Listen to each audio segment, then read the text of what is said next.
Jamani, karibuni Upupu. Kwa 2000 ya sababu ile Desemba nitakufanyia. Na huyu wa shoga yako ndio mdai shilingi 5000 kwa.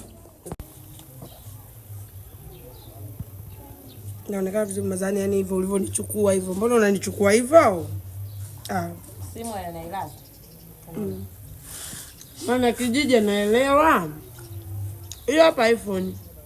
Usije ukakorofisha. Yaani ndio rekodi na baba anatia kashfa. Nategemea simu zenu mlizozoea. Shika vizuri bwana, utadondosha.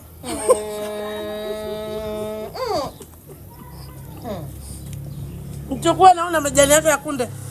Yaani huyo ndo kila siku majani jamani.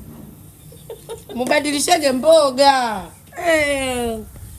Hapa tu anatokea Nyasa. Nenda kwenu. Nyasa shule ya msingi majani. Na kule mnaiba, kula muombe.